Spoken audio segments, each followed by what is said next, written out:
Iran के विदेश मंत्री का एक बड़ा बयान आया है। तो अगर इन सारे सिनेरियो को देखा जाए, सारी चीजों को देखा जाए, से हैं जिनकी मैं पहले से ज्यादा इज्जत करने लगा हूं और मेरे दिल में उनका बड़ा ही एहतराम पैदा हो गया। एक इंडिया है। मैंने अभी थोड़ी देर में आपको एक 23 सेकंड की बड़ी खौफनाक वीडियो मैंने आपको दिखानी है। नाज़रीन, पाकिस्तानियों में तासुर पाया जाता है कि इंडिया और इंडिया की सरकार जो है वो मुसलमानों के खिलाफ है, वो इस्लाम के खिलाफ है।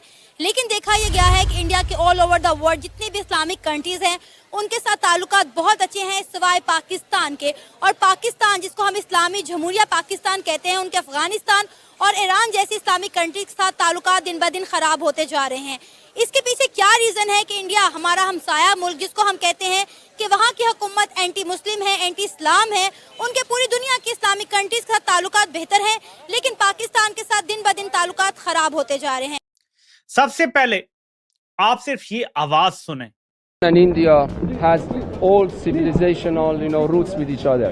We are Indo-Persian culture and civilization, and it is very much in the line with this cultural civilizational heritage, and we are attaching great importance to Iran-India relations. Thank you very much. ऐसे माहौल में Iran ने भारत को लेकर जो बयान दिया उसे कई विश्लेषक बड़ा कूटनीतिक संकेत मान रहे हैं। दरअसल ईरान के डिप्टी विदेश मंत्री का कहना है कि भारत और ईरान के रिश्ते केवल राजनीति या व्यापार तक सीमित नहीं है। असल में दोनों देशों के संबंध हजारों साल पुरानी सभ्यताओं से जुड़े हैं। ये बयान है सईद खतीबजादेह का, जो ईरान के विदेश मंत्रालय में विदेश मामलों के डिप्टी मिनिस्टर हैं। कि जी शहबाज शरीफ साहब जो हैं उनकी हुकूमत ने पेट्रोल और डीजल की कीमत में 55 रुपीस पर लीटर का इजाफा कर दिया है। अब इसको देखकर लोग बड़े परेशान हैं, लोगों को बड़ा गुस्सा आ रहा है कि जी ऐसा कैसे हो गया। तो मैं आपको उसकी थोड़ी सी डिटेल भी बता दूं कि जी शहबाज शरीफ साहब ने अब जो पेट्रोल पाकिस्तान में अब मिला करेगा पर लीटर वो है जी 322 रुपीज, डीजल जो है वो 337 रुपीज, हाई ऑक्टेन 335 रुपीज और इसके साथ साथ मट्टी का तेल जो है वो भी 318 रुपए पर लीटर कर दिया है। सबसे पहले तो जो मौजूदा सूरत हाल है जिसमें हम देख रहे हैं कि इस सूरत हाल को आप उम्मत मुस्लिमा के तनाजुर में किस तरह देखते हैं? पाकिस्तान के साथ तो खलीजी मुबारक नहीं खड़े हुए, पाकिस्तान के साथ तो इस्लामी मुबारक नहीं खड़े हुए। यूएई ने कितना अर्सा हो गया पाकिस्तान के वीजे बंद किए हुए।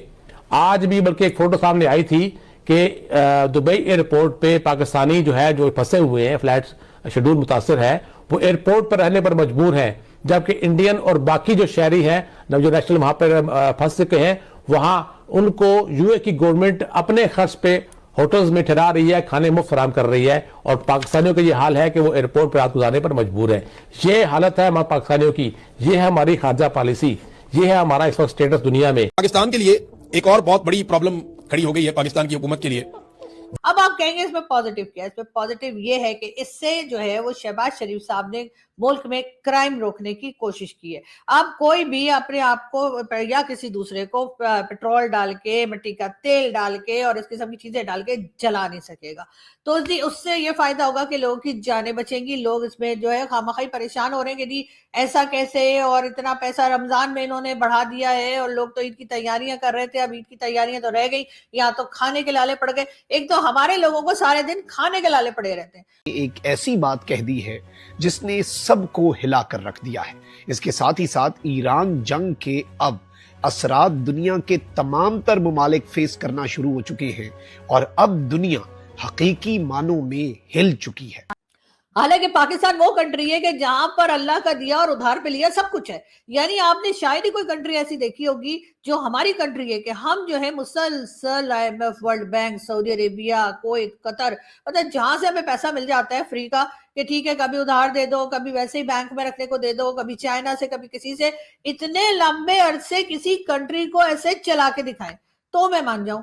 बहुत शुक्रिया सर। और सर आजकल तो हमारी आवाम जो है वो घबराई हुई है और उसकी रीजन ये है कि बताया ये जा रहा है कि जो जंग या लड़ाई चल रही है ईरान और इजराइल अमेरिका की, उसकी वजह से अब पाकिस्तान में जो फ्यूल वगैरह जहां से भी हम लेते हैं वो नहीं आ पा रहा, सिर्फ 14 डेज का रह गया, इस किस्म की बातें की जा रही है। लेकिन आप लोगों को तो सर रशिया से ऑयल लेने की परमिशन जो है वो ट्रंप ने दे दी है। तो बात फिर वही आ गई कि ट्रंप की परमिशन के बगैर आप लोग कुछ कर नहीं पा रहे, लेकिन ट्रंप ने बहरहाल आपकी मुश्किल आसान कर दी। दूसरी तरफ सर ईरान के जो इस वक्त फॉरेन मिनिस्टर है उनका कहना है कि हम डायलॉग नहीं करेंगे और ना ही हम बातचीत करेंगे, अब हम अटैक्स ही करेंगे। तो सर किधर आपको ये लड़ाई झगड़ा जाता हुआ नजर आ रहा है? घबराई हुई लग रही है पाकिस्तान, ये तो मैंने पहली बार सुना। सर पाकिस्तान तो जाबाज कंट्री है, इसमें तो दिलेर लोग रहते हैं, शहबाज शरीफ रहते हैं, मुल्ला मुनीर रहते हैं, और अगर जहां कहीं छोटी मोटी कमी होगी तो हाफिज सईद भी रहते हैं। आपके पास तो ताकत है, आपके पास मसूद की भी ताकत है, आपके पास टीटीपी की भी ताकत है जो होती थी। आजकल आप उसको जो भी मर्जी आए बोले, कल तक तो ये आपके अपने ही लोग थे। पूरा का पूरा तालिबान और अफगानिस्तान आपका अपना था। आप लोग कैसे घबराने लगे, ये मुझे कुछ बात समझ नहीं आई। आपके यहाँ तो पैसे की कोई कमी वैसे ही नहीं है, क्योंकि जब हम कोई इंडियन बोल देता है या वर्ल्ड में कोई बोल देता है कि चलिए जी आप किसी से कुछ मांगने गए हैं, तो आप उसका गलत मतलब निकाल लेते हैं कि नहीं जी कटोरा लेके बोल दिया, पता नहीं क्या बोल दिया। बेचारे शहबाज शरीफ ने भी बोला, तब भी आप लोग थोड़ा बुरा मान गए कि देखिए आपने देश को डाउन कर दिया। तो घबरा कैसे गए आप लोग? और सर पैसे की, एक सेकंड सर, पैसे की बात नहीं है, घबरा तो हम इसलिए गए ना कि फ्यूल जो है वो हमारे पास नहीं पहुंच पा रहा। अब आज मैं अपनी गाड़ी लेकर जब गई हूँ फ्यूल लेने के लिए, तो शदीद रश था पेट्रोल पंप के ऊपर, और सिर्फ 20 लीटर मिल रहा था सबको, उससे ज्यादा नहीं दिया जा रहा था। तो मेरा भी मतलब, देखिए मैं थोड़ा रिस्पेक्टफुली डाल रहा था, आप थोड़ा ब्लंटली बात कर रही हैं, आप ना बिल्कुल मुंह पर बोलने वाली हैं, और मैं थोड़ा कर्टसी मेंटेन कर रहा था। क्योंकि अगर आपके पास पैसे हैं तो पैसा देखो और तमाशा देखो, पैसा फेंको और तमाशा देखो, क्या प्रॉब्लम है? आप देखिए, मैं आपको आज बड़ी जिम्मेदारी की स्टेटमेंट दे रहा हूं और इसमें कोई बुरा नहीं मानिएगा। There are no free lunch in the world, ये मैंने नहीं कहा है, ये दुनिया का कहना है। आप एक फ्री लंच खाकर आए थे, आपके आर्मी चीफ खाकर आए थे, उसकी कीमत तो अदा करनी पड़ेगी ना। अब आपको आपने एक बड़ी, उसके साथ ही साथ एक बड़ा तगड़ा सा वर्ड इस्तेमाल कर दिया। आपने कहा कि यूएस ने इंडिया को परमिशन दे दी है। मांगी किसने थी? मांगी किसने थी परमिशन? हमने तो परमिशन नहीं मांगी।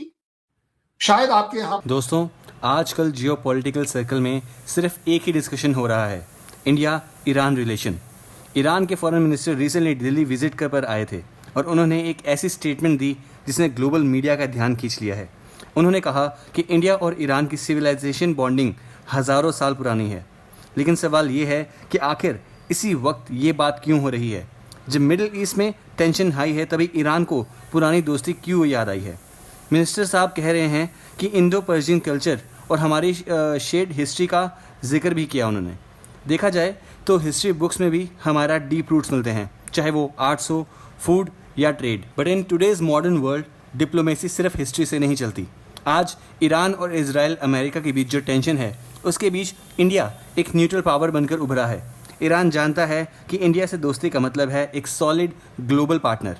इंडिया ने हमेशा अपनी स्ट्रेटेजिक ऑटोनॉमी मेंटेन की है, चाहे प्रेशर कितना भी हो। दोस्तों, एक ज़माना था जब अमेरिका की दादागिरी पूरी दुनिया में चलती थी, लेकिन आज सिनेरियो बदल चुका है। ग्लोबल पॉलिटिक्स अब मल्टीपोलर हो चुकी है। अब अमेरिका का डर उतना नहीं रहा जब 10-20 साल पहले था। ईरान ने खुलकर इंडिया की तरफ हाथ बढ़ाया है। ये दिखाता है कि अमेरिका के सैंक्शंस के बावजूद इंडिया ने अपनी इमेज एक ग्लोबल लीडर की तरह बनाई है। पाकिस्तान और बाकी पड़ोसी मुल्क तो हैरान ही हैं, पर वेस्टर्न नेशंस भी ये देखकर शॉक है कि कैसे इंडिया इतने स्मार्ट डिप्लोमेटिक बैलेंसिंग कर रहा है। दोस्तों, टाइमिंग ही सब कुछ होता है। इजराइल, गाज़ा वॉर और ये रेड सी टेंशंस के बीच ईरान को एक रिलायबल ब्रिज चाहिए। इंडिया का चाबर पोर्ट प्रोजेक्ट हो या फिर international north south transport corridor, INSTC जो कहते हैं हम, ईरान के लिए इंडिया एक इकोनॉमिक लाइफलाइन है। ईरान का ये जेस्चर सिर्फ कल्चर नहीं बल्कि स्ट्रेटेजिक नेसेसिटी है। उनको पता है कि इंडिया आज की डेट में विश्व मित्र है जो हर साइड से डायलॉग कर सकता है। ये इंडिया की बढ़ती हुई ग्लोबल क्लाउड का सबूत है। तो क्या आपको लगता है कि इंडिया और ईरान की पुरानी दोस्ती नए ग्लोबल ऑर्डर्स में गेम चेंजर साबित होगी? कमेंट सेक्शन में अपनी राय ज़रूर बताइए। अगर आपको वीडियो अच्छा लगा हो तो वीडियो को लाइक और चैनल को सब्सक्राइब करना ना भूलें। मिलते हैं अगली वीडियो में। जय हिंद।